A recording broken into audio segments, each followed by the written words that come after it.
Cek. Oke, Assalamualaikum warahmatullahi wabarakatuh. Eh, izinkan saya mengambil waktu rekan-rekan sekalian setelah kita melaksanakan upacara bendera di lapangan tadi untuk menyampaikan sedikit materi atau berbagi tentang kegiatan yang ada di program guru penggerak, di mana di sini saya akan memaparkan kegiatan tentang disiplin positif untuk dilaksanakan di sekolah. Jadi materinya seperti itu. Mudah-mudahan bisa diambil nanti materinya dan bisa untuk diterapkan di kelas masing-masing. Mungkin juga sudah ada yang beberapa orang menjalankan ya. Di dalam disiplin positif itu salah satunya adalah pembuatan keyakinan kelas. Sudah ada yang buat kan? Ada. Kalau Pak Adit saya lihat ada. Yang lain ada sudah membuat keyakinan kelas atau peraturan kelas. Ada. Misal di dalam kelasnya buanglah sampah pada tempatnya, tapi jangan buang mantan pada tempatnya. Buanglah sampah. Nah, kalau di dalam materi pembelajaran kurikulum Merdeka itu kategorinya adalah kalimat positif. Jangan berupa kalimat negatif. Kalau kalimat negatif itu dilarang buang sampah. Nah, itu kalimat negatif. Tapi kalau buanglah sampah pada tempatnya atau buanglah mantan pada yang punya mantan. Kemudian yang juga sudah berjalan di sekolah kita penanganan siswa. Saya Bu Miswanti. Ya, saya bisa kebalik-balik biasanya Bu Miswanti dengan Bu Puji. Itu salah satunya adalah penanganan yang menggunakan penyelesaian segitiga restitusi, di mana di dalam kegiatan tersebut kita ada memvalidasi kesalahan yang terjadi, kemudian kita mencermatinya dan kemudian kita menyelesaikannya. Jadi ada beberapa tahap, ada 3 tahap. Ya, untuk mempersingkat waktu, saya meminta waktunya dari rekan-rekan. Saya di sini akan menyampaikan tentang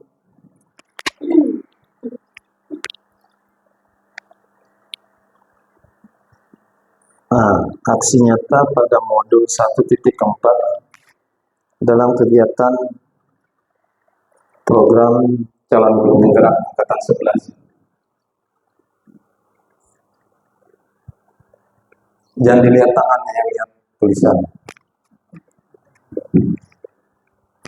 Jadi di sini aksi nyata yang wajib dibuat oleh calon-calon guru penggerak untuk mengimplementasikannya di sekolah masing-masing. Salah satunya juga pernah dilakukan oleh Pak Mukri ya. Benar? Atau ada yang lupa? Ingat-ingat tidak? Kalau yang saya dengar kejadiannya pelaksanaan berjalan lancar, tapi rekamannya tidak ada. Jadi akhirnya Pak Mukri harus bekerja kembali malamnya. Sebenarnya dia harus mengikuti kegiatan apa besok hari, tapi harus bekerja lagi untuk menyelesaikan ini. Makanya saya di sini mempersiapkan ada dua stand kamera ditambah dengan kameramen khusus dari blok D, blok C, supaya tidak terjadi kesalahan yang sama. Nah, di sini kita akan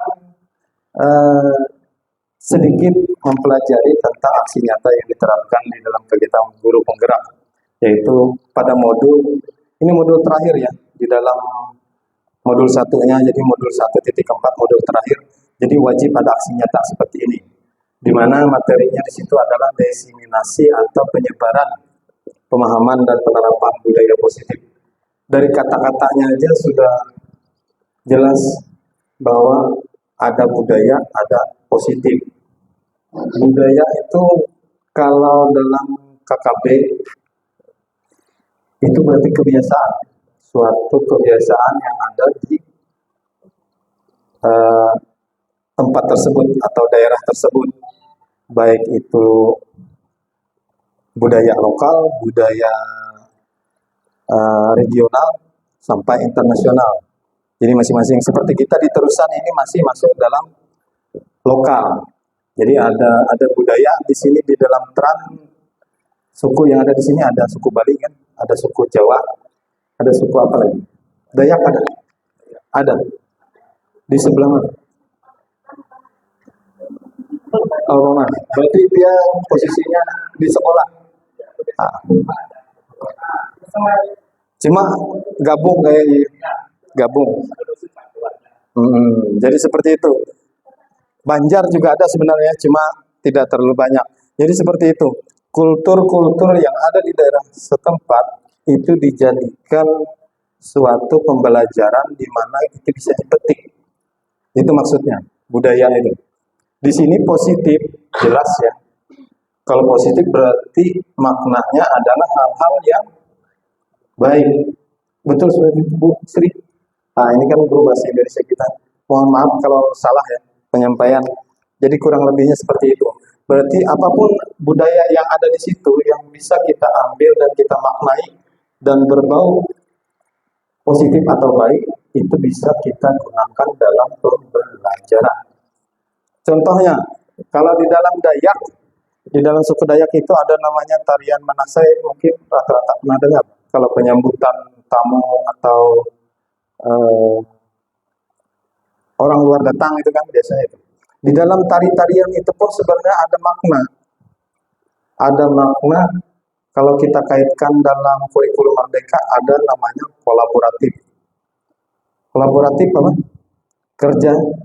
Kerja sama, bukan kerja roti atau kerja paksa ya, tetapi kerja sama. Jadi di dalam tari-tarian supaya dia serentak, serasi, selaras, seimbang, maka dia harus bekerja sama atau melakukan gerakan yang sama. Kemudian di situ ada makna selain kerja sama apa ya? Ada yang bisa menambahkan? Saya lupa ingat. Ada keindahan. Jadi dengan gerakan-gerakan yang ditampilkan ataupun yang disampaikan bahwa dalam tari-tarian itu ada makna keindahan yang ingin disampaikan bahwa bukannya makna yang dipahami orang selama ini bahwa suku Dayak itu terkenal dengan kasar ataupun kurang etis ya. Tetapi dengan keindahan atau tarian itu salah satunya penyampaiannya adalah untuk bahwa ini loh suku Dayak dengan adat dan istiadatnya, walaupun mungkin rekan-rekan sekalian yang berbeda suku cuma taunya Dayak Kapuas, Dayak Ngaju. Sebenarnya kalau suku Dayak ini ada 100 bahasa. Nah, alhamdulillah ibu saya termasuk orang yang menguasai semua bahasa yang ada di Kalimantan Tengah. Jadi mau ditaruh di ujung gunung sana atau di ujung hutan bisa semua. Kenapa? Karena posisi ibu saya dulu dia ada di tengah-tengah Kapuas paling belakang, tapi dia posisinya di tengah-tengah Pulau Kalimantan. Di situ lintasnya jalur entah dari Dayak, kalau di Pulau Cahu itu Dayak apa? Dayak Siang, ya Pak Adit ya, Pak Adit kan dari sana juga. Nah Dayak Siang, kalau mereka mau berkomunikasi dengan suku lain atau dengan suku Dayak lain, dia akan melintas daerah tempat ibu saya tinggal. Jadi di situ belajar sedikit. Kemudian kalau dari Barsel misalnya itu kan Manyan. Itu sama, lintasannya juga jalur sana. Zaman dulu, kalau sekarang kan tidak lagi. Sekarang semua lewat jalur darat dan dibikin lintasannya sudah teratur. Semua berfokus di Palangkaraya. Jadi seperti itu. Mungkin makna lain juga banyak ya. Dan tidak cuma di tarian Dayak, tetapi ada juga misalnya di Bali. Kalau yang terkenal itu tarian apa? Kecak Bali. Pendet. Pendet. Itu juga ada maknanya kan sebenarnya. Dengan orang banyak juga ada kolaboratif di situ. Ada keindahan, kemudian ada makna keelokan juga. Dan nilai-nilai yang lainnya kan. Jadi seperti itu. Itu salah satu contohnya aja. Nah, di sini saya ingin menyampaikan pemahaman penerapan budaya positif. Penerapan budaya positif ini diambil atau di apa? Asimilasi dari kebudayaan-kebudayaan yang bagus atau kebiasaan-kebiasaan bagus kita ambil atau diterapkan di dalam lingkungan sekolah atau lingkungan kelas. Yang contohnya sudah dibuat oleh rekan-rekan sekalian. Berikutnya, ini adalah konsep budaya positif yang telah dibuat oleh Kementerian Pendidikan bekerja sama dengan tim ahli ya. Jadi ini tim ahli, bukan tim abal-abal yang bikin. Sudah dipikirkan matang-matang dan sudah ditentukan dengan mempertimbangkan hal-hal lainnya. Jadi bukan cuma sekedar S1, S2, S3, tetapi ini sudah profesor dan doktor, tapi sayangnya mereka tidak digunakan menjadi menteri. Itu saja perbedaannya, beda di nasib kalau bahasa kita. Jadi kalau nasib bagus mungkin jadi pejabat, kalau nasib kurang bagus jadi setup, kata saya ingat masih. Kalau yang pernah CPNS ketemu dengan Pak siapa namanya, teman Bu Suci itu, jadi gitu. Oh, jadi setup saya, karena beliau orang banyak gitu kan. Jadi totok bukan staff tapi setup. Tahu Bu Sri dulu waktu Pak Minsa, ya Pak Minsa. Sempat ya? Nah itu. Jadi konsep yang pertama dalam inti budaya positif yaitu perubahan paradigma belajar. Jadi perubahan paradigma belajar di sini kebiasaan kita adalah guru center ya, atau guru yang menjadi yang selalu memberikan materi-materi penjelasan bla bla bla. Contohnya seperti saya seperti ini. Jadi tidak ada interaksi, cuma menyampaikan, tetapi tidak mengetahui dan tidak memahami bahwa siswa itu mengerti atau paham apa yang disampaikan. Jadi cuma komunikasi satu arah. Nah, jadi speaker, sampai saya pegang mic, speakernya diarahkan kepada rekan-rekan sekalian, saya ngomong terus, itu paradigma dulu. Jadi paradigma dulu seperti itu. Kalau sekarang berbeda. Filosofi yang sekarang kan karena mengadopsi dari filosofi Menteri Pendidikan kita yang pertama yaitu Ki Hajar Dewantara, bahwa konsepnya guru-guru itu menghamba pada murid. Memang akan menjadi permasalahan. Salah satunya juga terjadi tadi malam. Saya, Pak Mukri, ada Pak Satriawan, ada Bu Purnama, ada Pak Arif. Kenapa harus dikatakan dengan menghamba kepada murid? Kalau konotasinya dalam bahasa kamus besar, menghamba itu berarti dia mengabdi ya. Itu yang bahasa ini ya secara kamus. Tapi kalau makna universalnya maksudnya adalah kita pengajaran dengan berfokus kepada siswa. Fokusnya gimana? Makanya di dalam awal pembelajaran atau sudah awal semester itu sebelum melakukan masuk mata pelajaran kita harus melakukan asesmen diagnostik. Tadi dibahaskan di situ. Oh, ini saya bilang bisa dimasukkan dalam materi penjelasan saya. Jadi asesmen diagnostik itu kita menentukan awal. Kita tahu, oh pengetahuan siswa sebatas mana itu kan. Dia misalnya materi di dalam pertanian. Dalam pertanian dia sudah tahu menanam, dia tahu cara membudidayakan, tapi dia tidak tahu hama penyakit. Berarti kita kategorikan siswa ini belum mengetahui tentang hama dan penyakit. Pembelajaran difokuskan untuk satu siswa itu dia fokus belajar di hama penyakit. Siswa lain yang belum mengetahui cara pembelajaran menanam, budidaya, memelihara, ataupun yang lainnya, berarti dia masuk dalam kategori harus belajar itu, baru meningkat ke hama penyakit. Kalau yang hama penyakit ini sudah dianggap sudah bisa. Jadi seperti itu, mengurangi beban kita. Bahkan kita bisa memanfaatkan siswa yang sudah paham tentang hama penyakit tadi, membantu kita dalam mengaplikasikan ilmu tentang budidaya, tentang pemeliharaan tanaman untuk rekan-rekannya sekalian. Tapi jangan diacuhkan, manfaatkan. Dimanfaatkan dalam posisi positif ya. Jangan negatif. Malah siswa yang ngajar, gurunya sampai yang songkang, bukan seperti itu, bukan maksudnya. Berikutnya disiplin positif. Wah, disiplin positif ini maknanya adalah kita berbicara dengan siswa atau mengarahkan siswa dengan kata-kata yang positif. Contoh tadi, buanglah sampah pada tempatnya. Tetapi bukan membuat aturan dilarang buang sampah sembarangan. Itu kalimat dilarang itu adalah makna negatif. Dia akan tersugesti dan terbayang selalu di dalam anak-anak itu dilarang. Jangan, sama kata-kata jangan. Apa biasanya aturan jangan? Jangan buang mantanmu di bak sampah. Bukan seperti itu. Apa yang kalimat jangan? Jangan ribut di kelas. Ya, seperti itu ya. Jangan ribut di kelas. Itu adalah makna negatif. Positifnya apa? Silakan, Pak.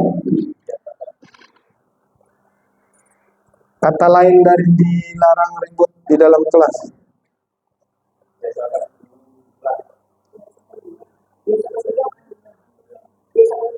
Biasakan diam. Ada lagi yang lain yang lebih mantap kata-katanya atau kalimatnya. Harap tenang. Biasanya seperti itu kan. Bukan harap makhluk, tapi harap tenang. Jadi seperti itu. Kemudian apa lagi? Jadi sambil perlahan, kita sambil sama-sama belajar. Jangan menggunakan peraturan yang tidak menggunakan kata negatif. Jangan dilarang. Apa lagi contohnya? Dalam kelas biasa. Dilarang merokok. Ini Abah Rio nih, lawan kawannya orang ujung sana. Dilarang merokok. Itu dilarang itu anak-anak dia akan tersugesti tadi ya. Wah, ini negatif. Karena kalimat atau kata negatif dia cuma taunya dilarang dan jangan. Tetapi gantilah kata dengan kawasan.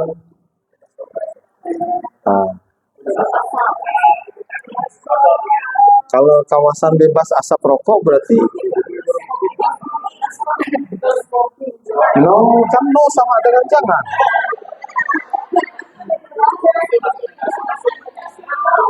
Apa kata lainnya?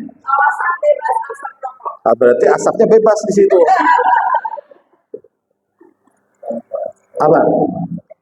Berarti kawasan tidak ada asap rokok. Nah, itu lebih. Oh iya, tidak boleh juga. Apa yang lebih bagus? Kawasan tanpa asap rokok itu lebih tepat. Tolong sambil dicatat ya, nanti kalau kita bikin spanduk, jangan menggunakan makna-makna yang negatif. Itu contohnya. Ada lagi? Ada masukan? Yang biasanya pakai jangan atau dilarang. Masuk kelas jangan pakai sepatu. Kalau kita ubah menggunakan kalimat positif berarti harap dilepas. Batas suci. Kalau di tempat ibadah biasanya seperti itu ya. Jadi batas suci. Jadi sepatu atau alas kaki di luar, sisanya bisa masuk ke dalam. Mungkin itu ya. Contohnya, ini sudah 15 menit. Jadi berikutnya yang keempat, kebutuhan dasar manusia. Ini sudah paham semua kalau kebutuhan dasar manusia. Ada sandang, pangan, papan, perumahan. Yang kurangnya adalah pasangan. Jadi manusia itu perlu pasangan. Jadi yang belum berpasangan, segeralah cari pasangan.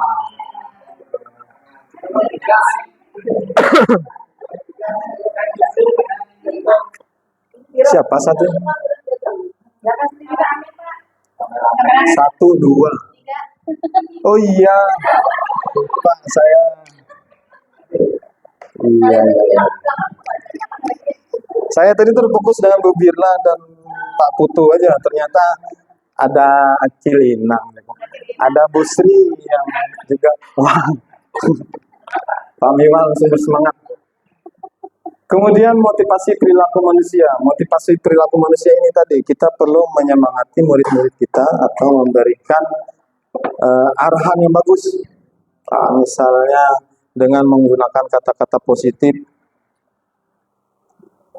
Biasanya kita kalau ingin mengetahui cita-cita siswa itu kan dengan basa-basinya, kedepannya kamu pengen jadi apa, bukan cita-cita kamu apa itu kan. Kalimat anak-anak SD biasanya termasuk anak saya, jadi youtuber. Bingung. Bayangan saya pun bingung kalau youtuber ini kan dengan berbagai syarat yang sekarang lebih berat, kok anak-anak kecil sudah bisa memaknai kalau sudah besar jadi youtuber. Kalau dulu waktu belum mengenal HP dan YouTube, dia jadi super travel kan. Wah, yang penting di atas mobil jalan terus kemana-mana. Karena sering diajak jalan-jalan kan. Tapi pas sudah mengenal YouTube, mengenal HP dan tablet, jadi cita-cita berubah lagi. Sudah kelas 6 SD, jadi YouTuber. Padahal kalau jadi YouTuber, dia belum paham gimana beratnya jadi YouTuber sekarang. Itu salah satu contoh motivasi. Atau ada yang ingin menambahkan motivasi, kata-kata lain selain tadi kan, bukan langsung bertanya ke objek, tetapi subjeknya dulu kita kembangkan. Besar nanti kamu pengen jadi apa? Bukannya apa cita-citamu. Itu terlalu simpel. Ada lagi tambahan? Kalau tidak ada, kita lanjut. Bu Sri mau menambahkan? Ada kata-kata lain? Kata-kata motivasi?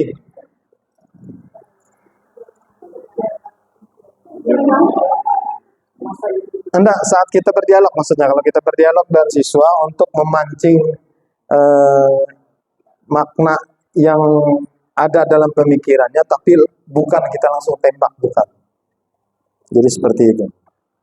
Nah, sama kayak kesalahan tadi. Kesalahan dalam segitiga restitusi itu ada bahasa yang namanya ini.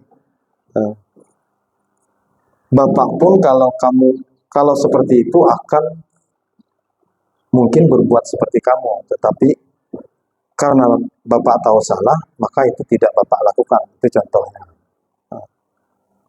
Walaupun dia salah, seolah-olah kita itu membenarkan apa yang dilakukan, tetapi kita tidak akan melakukan apa yang salah. Jadi seperti itu. Memang maknanya agak ini ya, agak rancu, tetapi sebenarnya itu bahasa oper alih supaya anak-anak tidak tercamkan di hatinya hal-hal yang tidak baik tadi. Mungkin Bu Iswanti, saya takut kebalik lagi. Kemudian posisi kontrol guru. Nah, kalau posisi kontrol guru ini mungkin ada yang sudah tahu, ada posisi pemantau, ada posisi pemarah, ada posisi yang merasa bersalah. Ya. Kemudian ada posisi kawan dan manajer. Kemudian keyakinan kelas, tadi sudah kita singgung juga sedikit. Keyakinan kelas ini termasuk keyakinan sekolah. Kenapa bukan peraturan sekolah? Kenapa bukan peraturan kelas? Kalau peraturan itu dia terlalu kaku. Bahasanya terlalu kaku dan kayak memberatkan di siswa. Tapi kalau keyakinan kelas atau sekolah itu adalah aturan yang kita buat secara bersama-sama dengan siswa. Betul seperti itu.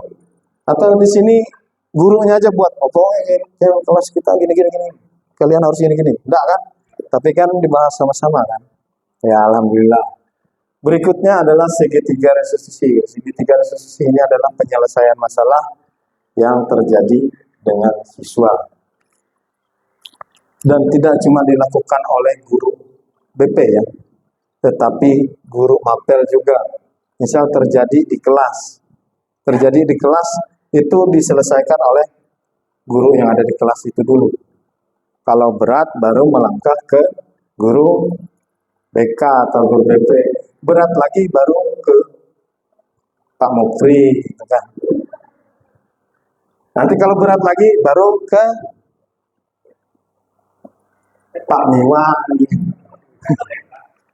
Langsung capsek katanya kalau berat lagi. Enggak, sama-sama aja.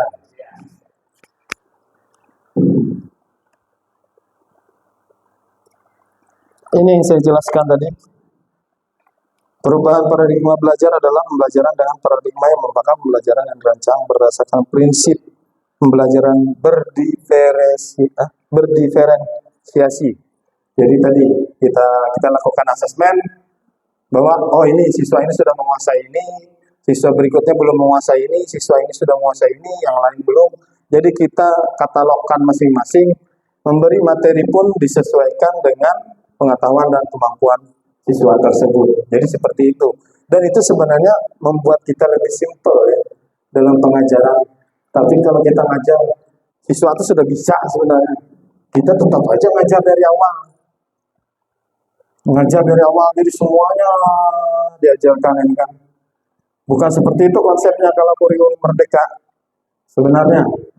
Tetapi kita sampai saat ini kan masih seperti itu. Tapi mudah-mudahan ke depannya nanti kita bisa belajar sama-sama ya untuk memfokuskan kegiatan seperti ini. Lalu terbentuklah profil pelajar Pancasila. Ada 6 dimensi profil pelajar Pancasila. Yang pertama, bertakwa dan beriman kepada Tuhan Yang Maha Esa. Kata-kata ini ada yang belum paham, beriman dan bertakwa. Itu.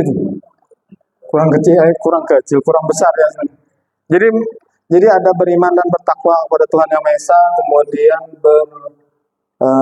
kebinakaan global, kemudian ada bernalar kritis, ada gotong royong, ada ini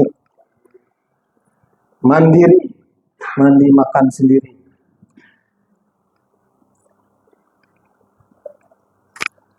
Mana nih Abang Mirja?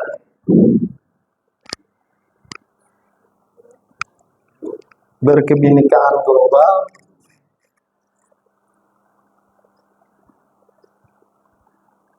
oh ya satunya kreatif. Jadi ada 6, bertakwa kepada Tuhan Yang Maha Esa, kemudian berkebinekaan global, kemudian gotong royong, kreatif, bernalar kritis, terakhir adalah mandiri. Yang pertama, bertakwa kepada Tuhan Yang Maha Esa, jelas ya, setiap manusia harus memiliki iman dan kepercayaan. Saya kurang tahu kalau ateis gimana. Masuk kategorinya lah, kalau ateis. Enggak ya. Karena dia tidak bukan suatu kepercayaan. Oh.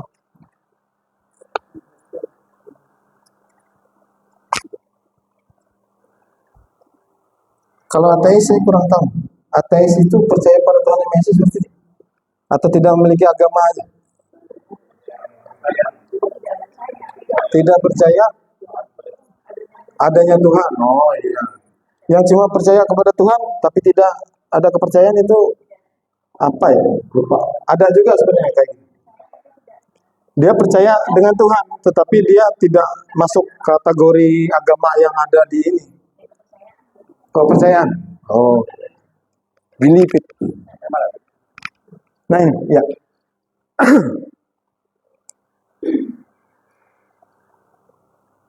Jelas ya.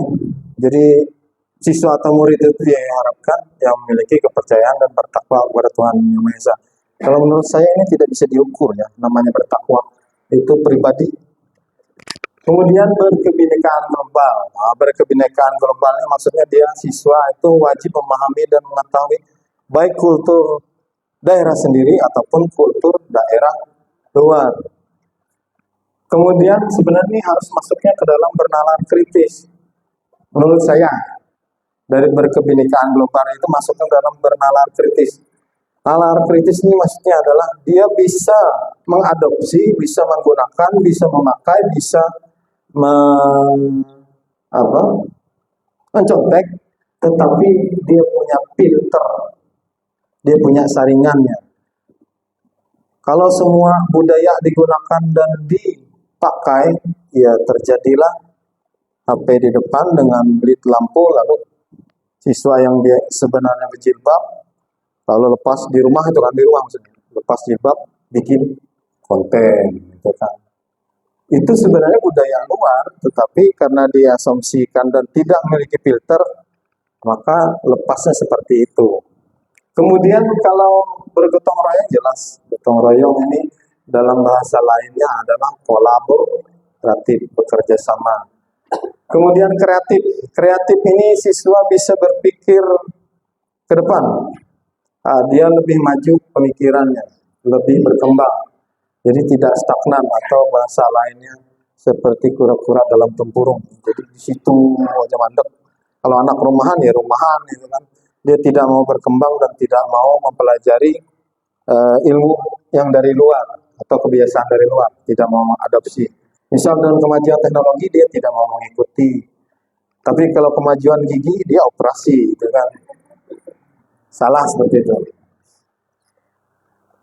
Bernalar kritis tadi sudah saya sampaikan bahwa filter, intinya bernalar kritis itu dia harus punya filter, misalnya filter kebudayaan atau mengadopsi kebiasaan dari luar.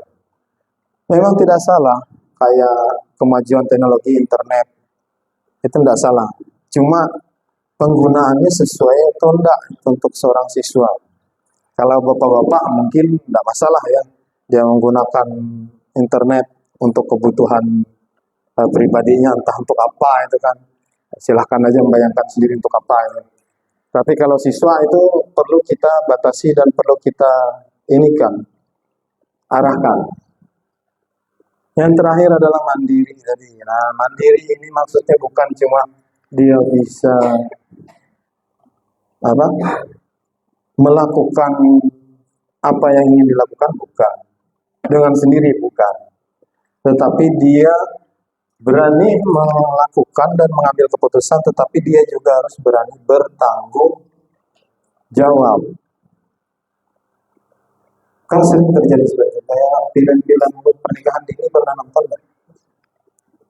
Nah, itu kan ceritanya bertanggung jawab itu si Sahrul Gunawan ini. Itu tadi berarti dia masuk dalam kategori mandiri, berani melakukan dan bertanggung jawab. Tetapi jangan ke arah situ. Kalau kaitannya dengan siswa, dia berani mengambil keputusan dan melakukan, juga harus berani bertanggung jawab. Contohnya seperti apa? Contohnya kalau di sini presentasi, misalnya presentasi. Presentasi, Bu, saya siap dengan menyampaikan materi tentang apa yang Ibu sampaikan minggu kemarin dan saya sudah siapkan slide-nya. Wah, jadi berarti ini siswa kreatif. Tetapi dia juga harus memiliki jiwa mandiri tadi.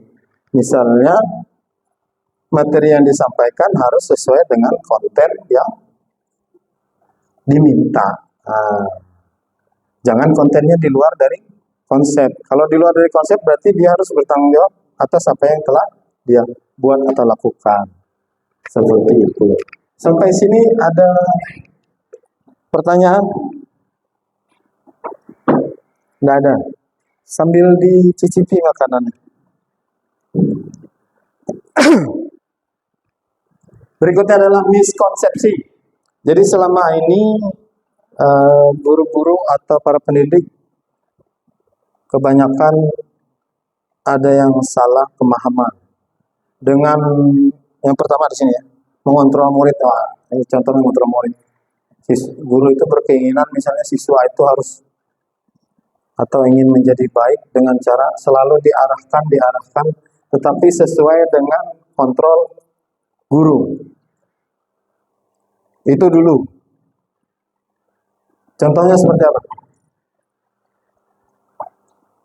Misalnya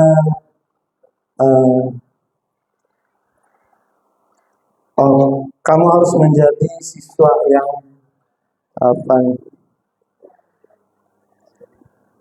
disiplin, tetapi gurunya sendiri tidak disiplin. Dia di hati gurunya ini pengen siswanya itu harus punya sikap atau sifat disiplin, tetapi gurunya tidak mencontohkan sifat kedisiplinan. Dia pengen siswanya jadi bagus atau masuk kelas itu jam 7 pagi, tetapi gurunya jam 7.15. Jadi di situ ya miskonsepsi yang berbeda pemahaman. Yang kedua misalnya ilusi bahwa semua penguatan positif dan efektif itu bermanfaat. Contohnya kayak tadi aja.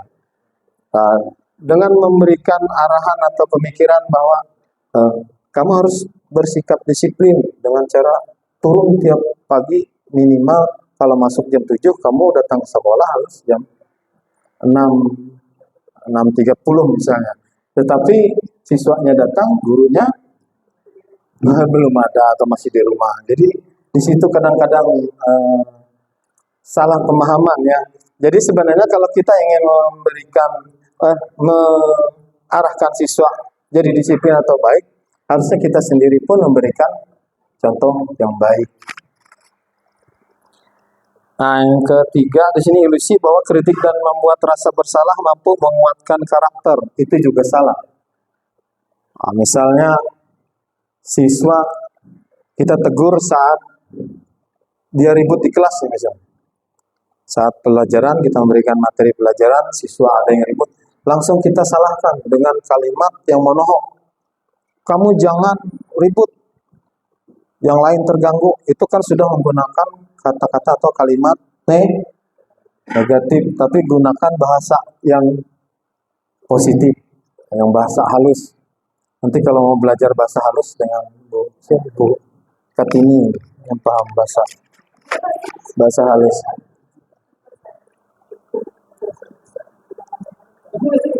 Yang terakhir yaitu ilusi bahwa orang dewasa berhak memaksa. Nah ini juga salah.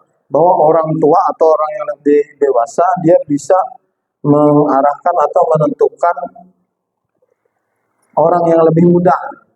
Kalau orang tua bilang, kamu harus jadi dokter. Ternyata anaknya pengen jadi supir trapel atau jadi YouTuber. Jadi itu juga hal yang salah ya. Jadi kita harus tahu juga anak itu arahnya kemana.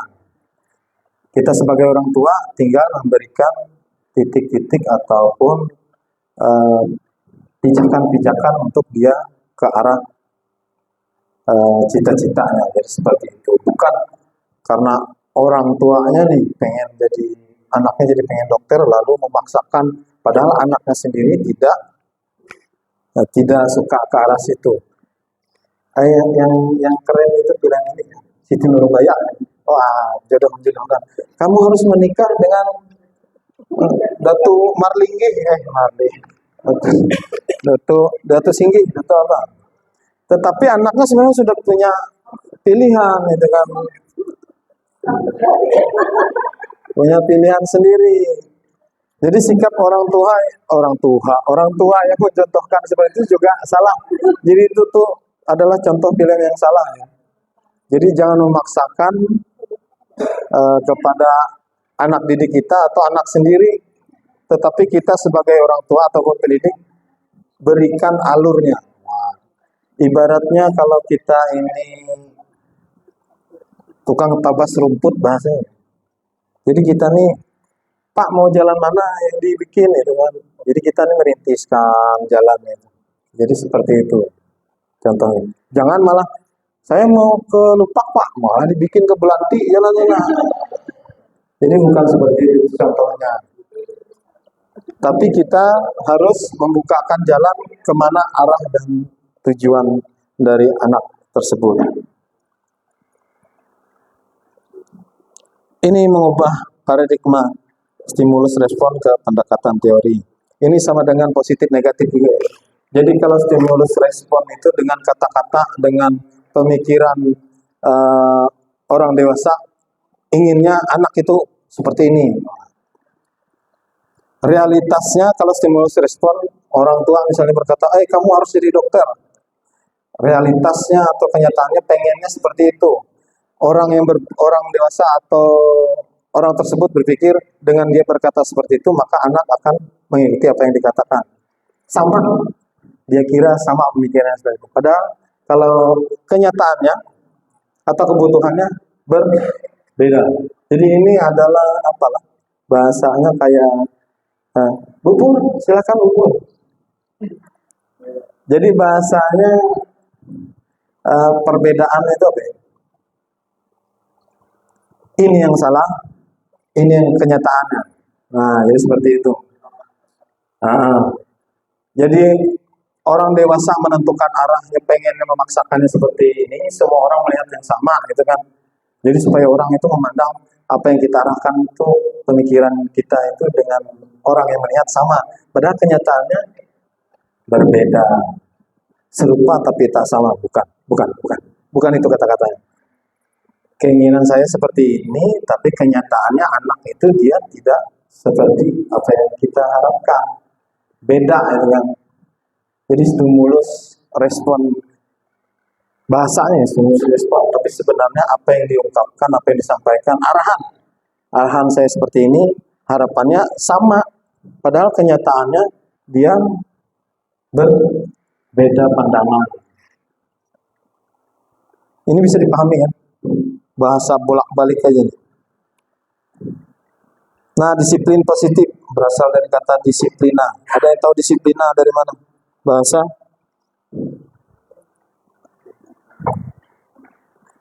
Bahasa apa ini? Yuk nani. Bahasa ini berarti orang Jawa dulu yang bikin. Bahasa yuk nani. Iya. Yuk nani bukannya Koh Aceng, bukan, tapi yuk nani.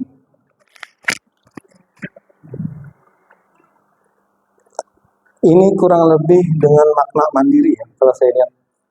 Jadi disiplin ini mengacu pada bertanggung jawab terhadap apa yang dilakukan atau yang diyakini. Kemudian disiplin positif adalah penerapan. Penerapan yang bertujuan untuk menumbuhkan kesadaran serta memberdayakan murid tanpa imbalan penghargaan, ancaman atau hukuman. Nah, jadi kita membiasakan atau memberi arahan kepada siswa itu menghindari dengan imbalan. Tapi saya sendiri sebenarnya melakukan reward kadang-kadang. Bisa, tetapi kalau bisa itu dihindari. Jangan terlalu sering. Apa-apa yang kita berikan atau kita minta dengan siswa, misal tolong bantu ini atau buat ini, tetapi selalu kita kasih imbalan. Imbalan itu hadiah. Hadiah misal berupa apa?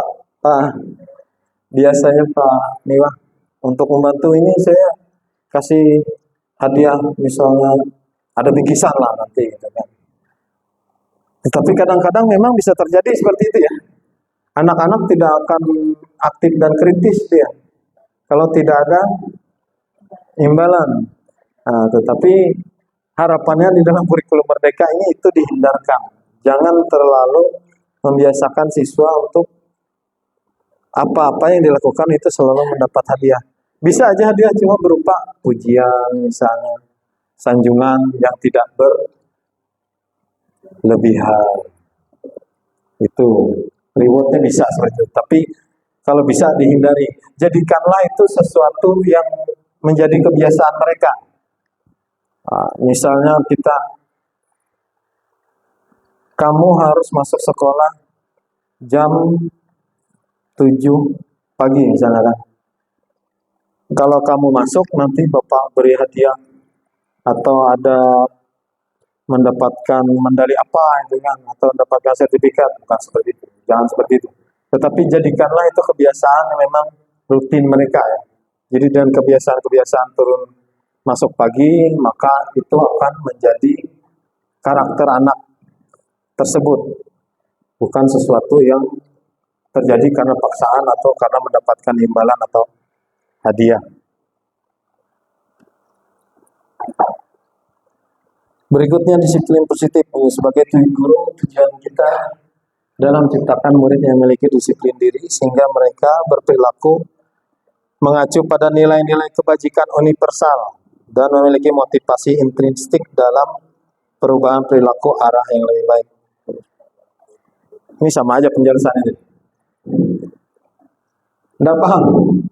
Mudah-mudahan bisa dipahami. Jadi ini yang kayak saya sampaikan tadi. Jadi Motivasi intrinsik itu maksudnya itu motivasi yang timbul dari diri sendiri, bukan karena kita paksa atau karena kita embel-embel dengan hadiah tadi, bukan.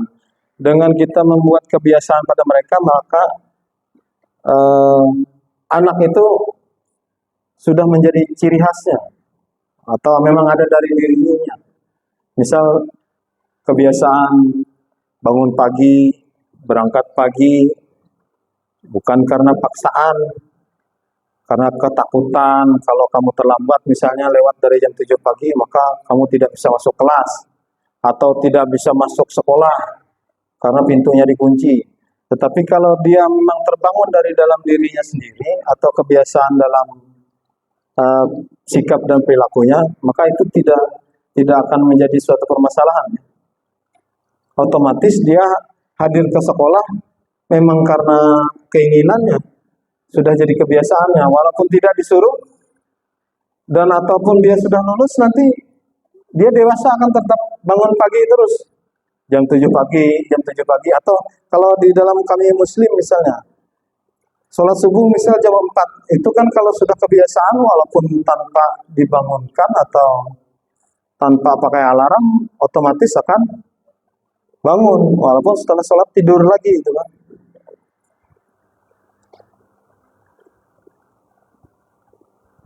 Nilai-nilai kebajikan universal, wah ini menyeluruh.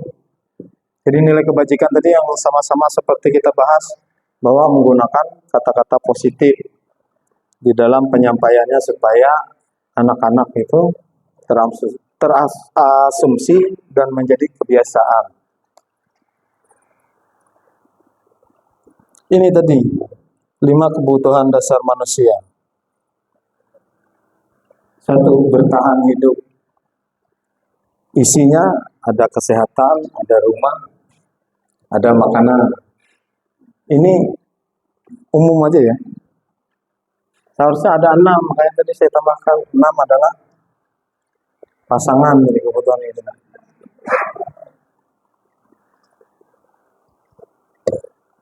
Yang pertama dari kebutuhan hidup, kemudian kasih sayang, ada kebebasan, kesenangan, dan penguasaan.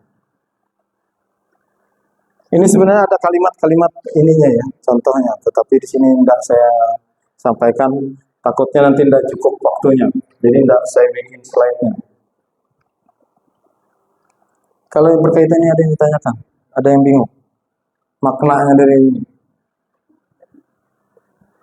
Kalau bertahan hidup jelas, untuk bisa bertahan hidup manusia perlu makan, perlu rumah, naungan ya, bukan rumah. Tidak semua orang bisa punya rumah. Ya tempat bernaung maksudnya, entah nyewa, entah bikin gubuk atau bikin pondok, macam-macam. Kemudian butuh kasih sayang. Butuh kasih sayang. Betul. Butuh kasih sayang dan rasa diterima. Ini paham aja kan? Lewatkan ini. Ini yang saya bilang, motivasi intrinsik atau motivasi yang tumbuh dan berkembang dari dalam murid kita atau siswanya. Jadi dia bukan suatu paksaan, tetapi karena sudah menjadi kebiasaan. Gunanya untuk apa? Yang pertama untuk menghindari ketidaknyamanan. Ini sudah juga tadi. Mungkin terlalu lebar saya menjelaskan. Kalau kita menyuruh siswa dia harus datang ke sekolah jam 7 pagi, tapi harus didasarkan tadi kebiasaan atau keinginan sendiri, bukan karena takut dihukum, takut dipanis atau diberikan sanksi serta konsekuensi, tetapi harus dari kesadaran diri sendiri. Ini contohnya ya, penjelasannya. Hukuman apa? Hukuman itu dia terbentuk tidak terencana, mendadak, bahasanya dadakan. Kalau konsekuensi dia terencana tetapi disepakati. Kalau contoh hukuman tahu kan? Misalnya saat Pak Adit ngajar olahraga pagi sudah anak-anak lari keliling lapangan 100 kali gitu. Datang si A, lambat, Loh, kamu dari mana? Maaf Pak, terlambat. Tadi habis nyuci lantai sawah 2 hektar. Jadi saya terlambat. Karena kamu terlambat, kamu langsung apa? Dikasih hukuman. Bersihkan atap sekolahan semua dalam 1 hari ini. Misalnya itu kan. Jadi dadakan, bukan karena sudah disepakati bersama, bukan. Tetapi kalau konsekuensi dia sudah ada kesepakatan. Nanti kalau kalian terlambat 5 menit sebelum masuk jam pelajaran saya, maka kamu harus misalnya membersihkan WC satu sekolahan atau apa, itu misalnya, atau membersihkan ruangan kelas, itu contohnya. Tapi yang simpel ya, jangan seperti yang saya bilang tadi. Ini restitusi, ini bidangnya Bu Miswanti, bilang Bu Miswanti. Proses menciptakan kondisi bagi murid untuk memperbaiki kesalahan. Jadi ini lebih halus, caranya lebih halus. Kemudian proses kolaboratif yang mengerjakan murid untuk mencari solusi sendiri. Jadi bahasanya diskusi. Jadi dia lebih persuasif, obrolannya lebih santai, bukan seperti siswa datang karena terlambat langsung dipanis di situ, enggak. Tapi dibawa diskusi, dibawa empat mata, hati ke hati, apalagi bahasa berduaan. Jadi bahasanya, nanti kalau habis, misalnya lambat, tadi kan datang tempat padit, masuk olahraga lambat, nggak langsung dipanis di situ, dihukum di situ, enggak. Tapi nanti kalau selesai ini, nanti kamu temui bapak ya, gitu.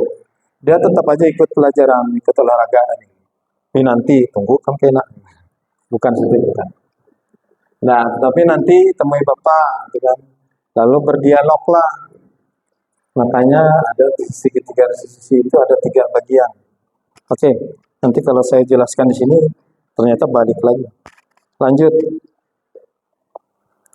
Penjelasan tersendiri nanti masalah restitusi, segitiga restitusi. Ini 5 posisi kontrol itu tadi saya bilang ada penghukum, langsung karena saat dia melakukan salah langsung diberi hukuman. Berikutnya pembuat rasa bersalah. Wah, ini apalah bahasa lainnya ya, membuat rasa bersalah. Kamu itu udah bisa, kamu itu gini, kamu ini. Udah pernah bingung saya contoh apa seperti itu. Kamu itu biasanya cewek ya, anak cewek itu kan langsung. Kamu tuh salah, gerakan kamu itu harusnya bukan seperti itu, misalnya dalam kegiatan menari misalnya. Tapi kalau kita guru, siswa datang terlambat, langsung dia malin bla bla bla bla bla. Kamu itu lambat, emangnya enggak tahu waktu, bla bla bla, panjang bahasanya. Jadi anak-anak itu akan merasa tertekan, merasa apalagi bahasanya, hatinya itu terluka. Kalau orang bersalah, lebih baik mending penghukum ya sebenarnya. Kalau hukum, siswa datang salah langsung dikasih konsekuensi. Tapi kalau merasa bersalah ini kayak dirongrong gitu. Nah, ini yang berikutnya yang ketiga adalah sebagai teman. Ini sebagai teman ini obrolannya santai, gitu kan. Bahasanya seperti kawan, senyum-senyum simpul sendiri, gitu kan. Dengan siswa, entah di hatinya merasa, udah tahu saya. Cuma yang pasti ekspresi dengan siswa, dia saat siswa salah, dia cuma menyampaikan sambil senyum-senyum, gitu kan, sambil tetap simpati. Berikutnya pemantau. Pemantau ini dia cuma memberikan sedikit penjelasan. Nah, kalau kamu ini misalnya, kalau kamu nanti terlambat sekolah, nanti ibu disalahkan oleh bapak kepala sekolah, kamu karena gini misalnya. Jadi seperti itu. Nanti ada contohnya. Berikutnya manajer, ini adalah posisi yang paling diinginkan oleh semua pemangku kepentingan dalam pendidikan. Jadi siswa itu diharapkan dirangkul dengan cara yang bijak bahasanya. dengan menggunakan tadi penyelesaian masalah adalah menggunakan segitiga restitusi. Oh, ini ada contoh kata-katanya. Penghukum saat siswa terlambat langsung dikasih hukuman. Hormat bendera sana kamu selama 3 hari 3 malam. Yang membuat rasa bersalah, ini sudah, ini tukang omel, bla bla bla bla. Oh, kamu sudah bapak bilangin ini, misalnya kan. Kamu selalu saja mengecewakan, bikin rumah tangga berantakan. Oh, bahasanya, oh keluar semua itu, kebun binatang, kebun apa itu. Nah, kalau teman itu dia mengajak, ayo dong, ikutin aturan, bahasanya lebih halus. Kemudian memantau, dia memberikan penjelasan, tidak langsung mempanis, tidak ada punishment. Jadi kamu sudah melanggar keyakinan kelas, kamu tahu konsekuensinya kan, wah, ada pertanyaan, ada dialog. Malah disuruh melengkapi nanti pas upacara kamu tidak akan mengulangi kesalahan yang sama. Berikutnya manajer. Wah, manajer ini pakai bahasa lagi, bahasa lebih halusnya lagi. Nanti silakan belajar dengan buku ini. Jadi semua guru itu harapannya ke arah sini ya, ke manajer, bukan kepala sekolah. Bukan yang kepala sekolah, tapi semua manajer. Semua guru itu bersikap sebagai manajer untuk menyelesaikan masalah yang terjadi pada siswa. Di situ ada salah satu contohnya adalah kamu menyadari keyakinan kelas apa yang sudah kamu langgar. Keyakinan kelas karena apa? Karena telah disepakati atau dibuat bersama. Nah, kemudian ada juga kata-katanya, sekarang kita cari solusinya bagaimana kamu memperbaiki kesalahan tersebut.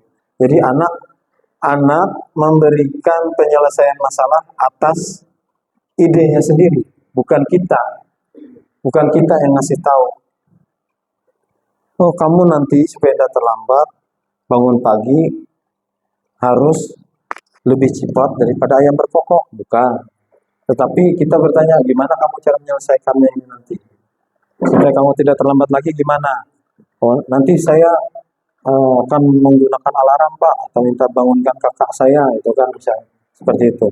Jadi dia yang bikin masalah, dia yang cari solusinya, menjelaskan kepada kita. Jadi seperti itu, bukan kita yang menawarkan, bukan. Tetapi kita arahkan supaya dia bikin solusi untuk menyelesaikan masalah tersebut. Bisa dipahami?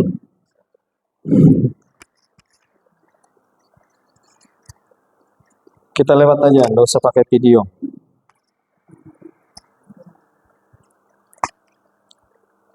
Nah, ini contohnya. Ini rekan-rekan sekalian, posisi mana ini? Ada sedikit gap. Nah, kalau ini, saya kecewa sekali dengan kamu. Ini posisi apa? Ada 5 tadi kan? Ada penghukum merasa bersalah, ada pemantau, ada teman, ada manajer. Kalau kata-katanya seperti ini atau kalimatnya seperti ini, berarti dia kategori apa? Merasa bersalah. Benar atau salah? Teng-teng. Saya kecewa sekali dengan kamu. Nggak tahu apa-apa siswanya. Saya kecewa sekali dengan kamu. Siswanya padahal datang datang terlambat. Langsung dipunis. Pakai bahasa kecewa sekali. Kecewa sekali lagi. Oke, bisa. Berarti paham ya. Kalau dengan menggunakan kata, bahasa kita itu kalau bahasa Banjar kan menjustis, menidak lah, meniwas. Nah, meniwas. Izin minum dulu.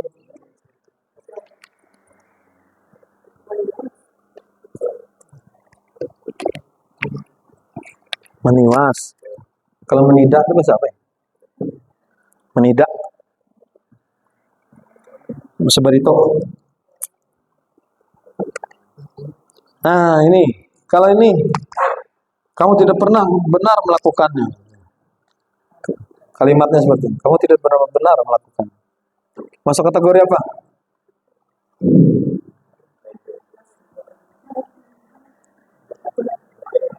Manajer. Ini kata-katanya. Kamu tidak pernah benar melakukan. Menghukum. Pak Adit menghukum. Pak Satriawan menghukum. Mantau. Mantau. Ada kelihatan ini? Oh, enggak ada lah. Bukan. Ini jawaban. Penghukum jawabannya. Berikutnya.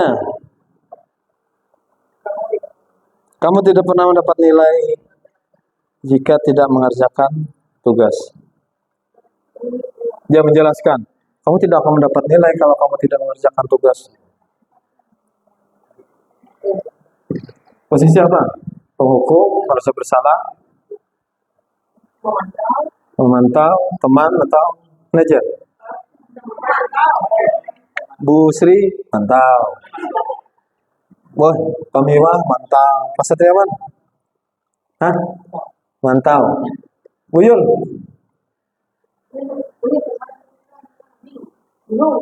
Bingung? Oh, enggak jelas suaranya. Nyari-nyarinya, Bu. Jawabannya adalah teng-teng-teng. Sebagai pemantau, dia menjelaskan, kamu tidak akan mendapat nilai kalau kamu tidak mengerjakan. Dia cuma menjelaskan. Berikutnya, kira-kira apa rencanamu untuk menyelesaikan masalah ini? Manajer, betul. Nah, kalau ini ayolah lakukan demi ibu. Just friend. Wow, just friend.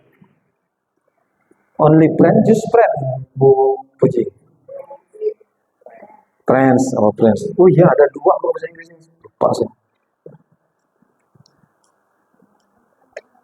Keyakinan kelas. Mengapa keyakinan kelas bukan peraturan kelas? Membentukkan keyakinan kelas itu bersifat abstrak, berarti tidak terlalu nampak, berupa pernyataan universal. Jadi dia mudah dipahami oleh semua siswa. Dibuat dalam bentuk